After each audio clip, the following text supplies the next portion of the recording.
Hi there, Beaches Junior School. Welcome to my third day of these little trial lessons that I'm doing for you. And today we're looking at using subordinating conjunctions, and that will hopefully build upon our previous 2 days where we've looked at what a main clause is and also what coordinating conjunctions are. So here we go.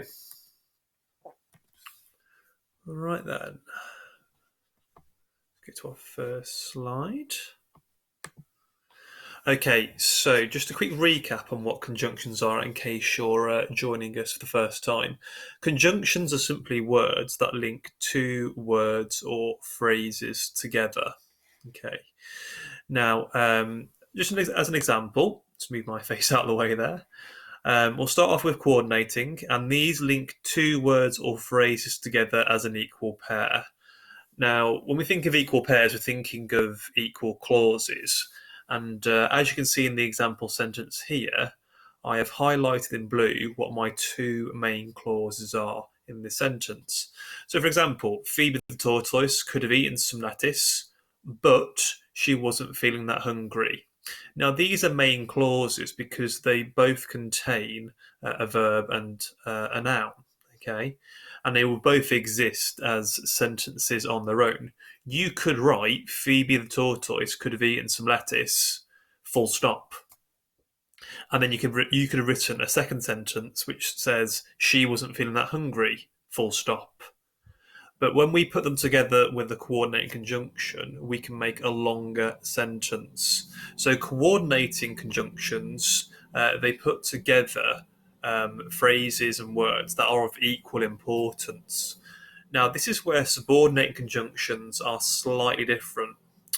They introduce something called a subordinating clause, or a subordinate clause, sorry.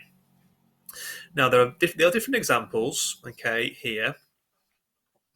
When, if, that, because, when, if, because, although, but there are many, many, many more. Now, what do they do? Well, a subordinate clause basically backs up the main clause. So in my example here, Phoebe the tortoise ate the lettuce because she was hungry. Phoebe the tortoise ate the lettuce is the main idea of that sentence, therefore it is the main clause. Because she was hungry is a clause that relates to Phoebe the tortoise ate the lettuce. You could not write because she was hungry as a sentence on its own because it is a subordinate clause, and subordinate clauses always support a main idea. And you know that you've got a subordinate clause if it starts off with a subordinating conjunction. Okay, now I won't go too much into that because I think that might go above our heads. So we're going to focus purely today on what subordinating conjunctions are and how they develop our sentences. So let's look a bit more in depth at them. So, subordinating conjunctions. Now, I've chosen just to focus on what you may have covered in year two. For example, when, if, that, because, and what we would be looking at in years 3 and 4 as well. So when, if, because, although. It doesn't mean that we don't want to use that in our sentences anymore. It simply means that we want to use our year 3 and year 4 and also our year 2 conjunctions as well in our sentences. Now, we also would encourage you to have a go at using a few more subordinating conjunctions in your sentences. But if you really are just having a go at it, it really is best just to stick to a few to begin with before you get the hang of it. In my video tomorrow, I'll be looking at how we can categorize these conjunctions, okay, and how we would use them. So don't worry too much about these ones just yet, but by all means, have a go at using them today. So the important thing about these conjunctions, which I've highlighted in red and underlined, they appear in two positions. You can find them in the middle of sentences, and you can also find them and use them at the beginning of sentences as well. So let's have a look at how we'd use them in the middle of a sentence. Now remember, a subordinate clause always has to have a main clause to talk about. So my first example, I will tidy the tortoise vivarium, and I've shown you what a vivarium is there. That is the main clause. That is the main idea of the sentence. When I get home from work is supporting the main clause of I will tidy the tortoise vivarium. And when is the conjunction which I have used to introduce that part of the sentence. In my second example, give the tortoises a bath if they look dirty. Give the tortoises a bath is the main idea, and if they look dirty is the supporting idea. And it's introduced with if, which is our subordinating conjunction. But you can also find subordinating conjunctions at the beginning of sentences. I'm going to show you that right now. So let's have a look down here then. Because it is sunny, you should let the tortoises outside to play on the grass. Now, what you'll notice here is that as I have started the sentence with the subordinate conjunction because, I've had to give it a capital letter. Okay, and after because it is sunny, I've put a comma there, and that's separating my subordinate clause from my main clause in that sentence. The main idea of that sentence is you should let the tortoises outside to play on the grass. Because it is sunny is simply supporting that statement. And I've also shown you with another example at the bottom how to use although. I always like to use although. I kind of like to think of it as a bit like using but as a coordinate conjunction. It kind of you use it to concede almost. Although they are small, comma, tortoises are incredibly strong and surprisingly quick. And again, the main idea in that sentence is that tortoises are incredibly strong and surprisingly quick. Although they are small is simply a clause that I've used to support what I am saying in the main clause. So there are lots of subordinating conjunctions out there, and you can really get lost in a world of them. Many of them have different purposes, as you can see here. Now, in my video tomorrow, I'm going to go in depth with how we use them when referring to time.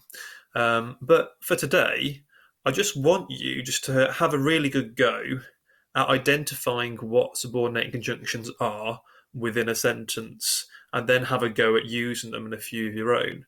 Now, you can use the screenshot that I provided for you here, but also the word mat, which I will attach. Okay, so please don't worry about trying to memorize all of these because it is nigh impossible. Okay, to remember all of them at once. Just try and focus your attention on the ones that we actually want you to have a go at doing. Okay, when, if, because, although, and I would also say that too, because the rest of them will follow on quite soon. So let's have a look at your task then. And today I thought I would give you a couple of tasks to do. So I'm going to give you the fluency sheet, where again there is a red, blue, and a gold star option with marking at the bottom. I'll just go through the structure of it. So your first couple of questions, it's looking at circling where the conjunctions are in the sentence. So you'll have to read them and circle where they are. Your next couple of questions is asking you, true or false, is the word underlined a subordinating conjunction? And, if you need to use my PowerPoint to remind yourself what a subordinating conjunction is, then please do just watch the video again, or just freeze it where you see all them on the screen. Your third little task, a couple of questions there. Choose a conjunction to complete the sentence below. I think when doing this, it's always best to actually say the sentence out loud before selecting what you consider to be the right one. Okay. Otherwise, because sometimes we can be very tempted just to shove a word in and hope for the best. And we shouldn't really do that. We should really actually pay attention to, is the conjunction fitting the purpose? And your fourth task on your sheet is to choose the most likely clause to complete the sentence. So here we have, I asked the teacher for help when. Well, you got to have a look. Which is the most likely ending of that sentence? I was stuck, she read a book, or the book was on the shelf. So when I tackle a question like this, I would actually read each sentence with the ending. So I asked the teacher for help when I was stuck. Sentence one. I asked the teacher for help when she read a book. I asked the teacher for help when the book was on the shelf. And then I've got to think to myself, well, actually, all three of those grammatically, that they would technically work. However, you've got to think about what is the most likely ending of that sentence. When would you actually ask the teacher for help? So you've got to pay attention to the content of the sentence there. So I'm just going to set the fluency task for you to have a go at. Now, if you do fly through that, then I'm also going to publish the homework, what will be a homework sheet for you to do. So here, it's recognising, which of these are conjunctions. And again, you can use my video to help you. Question 2, it's selecting the right conjunction with the right ending of a sentence that you've been provided with. And your third question is having a look at changing the meaning of sentences by changing only the subordinating conjunction. So, for example, we go to the shops when we have run out of milk. Well, to do that question, you've got to have a look and think, okay, what is the subordinate conjunction there already? Again, if you don't know, it's best to get the video out and freeze it when you see the conjunctions on screen and look at that sentence and identify where the conjunction is. And I can tell you for free now that the conjunction there is when. So we go to the shops when we have run out of milk. So after choosing when, you've got to think to yourself, okay, if when's the conjunction that's being used, is there a conjunction that I could swap when for that will change the meaning of that sentence? Okay. Right then, so that is your second sheet that you can have a go at doing. Okay, and again, marking at the bottom too. So I hope that gives you a couple of I hope that this has explained what subordinate conjunctions are. Again, they are very easy to confuse with the coordinating type of conjunction. And again, if you do get confused between the two, then please do just watch the video on coordinating again and watch today's video just to get a real good feel for how they differ.